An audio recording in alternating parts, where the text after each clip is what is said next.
it's been about a week since I've worked on the airplane. Busy doing other things. And anyway, we're starting the covering process. You see the white stuff on the metal frames. Cub Crafters gives you all these patches pre-cut and the envelopes for the different control surfaces and wings and fuselage and stuff. It's pretty well pre-cut or kind of rough cut. Some of it's a sewn envelope and some of it's just a big piece of fabric.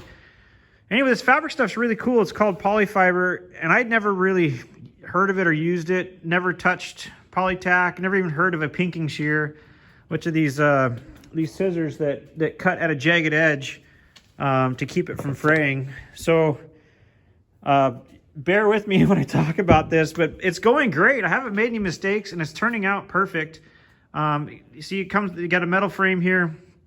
You glue on the fabric with Polytack.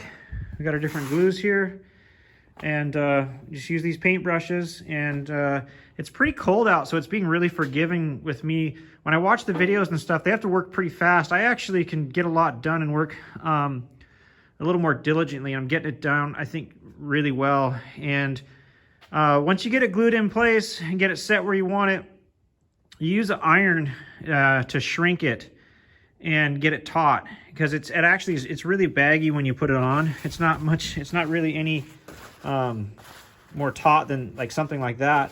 You kind of get it hand taut, but it's more important to get the things flat so there's no wrinkles than it is taut, because it shrinks a ton. I mean, there's some complex curves here, and it's all really nice. I don't know, you probably couldn't tell in the time lapse, but in this right here, so far in this project, this is the best tool I've bought, and it's a airplane fabric specific iron. And I started using the household iron, and I used it on a practice kit, and it's garbage. I mean, it's not consistent along the surface for heat. You got hot spots. This thing is dialed. It gets to the correct temperature in seconds. You set it digitally, and then once you set it at that temperature, it tells you exactly what the plate is. It's super precise, works fantastic, and it's got it pointed in there so you can get it in nice spots. And then the hobby iron for ironing the other stuff. And we use the iron it helps, you can smooth out all the seams of the glue. The glue gets kind of reactivated when it gets hot, and you can move it around. Anyway, this is the rudder. And you can see this is where the tail light's gonna go. We got the wiring in coming out here. And you got a notch around things that stick out, like the hinge points and the rudder horn. This hole's a little bit big, but it's okay because there's a big patch that goes around here. In fact, this is the first stage. You see all these holes? We got to put reinforcement tape, and then we rivet, and then there's a big wide reinforcement tape that goes there and on all the edges. So this is just a start, but boy, it is turning out really cool.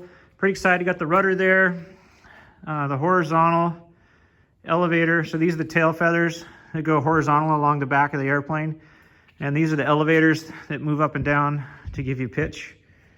Got the hinges cut out here. It's gone super easy.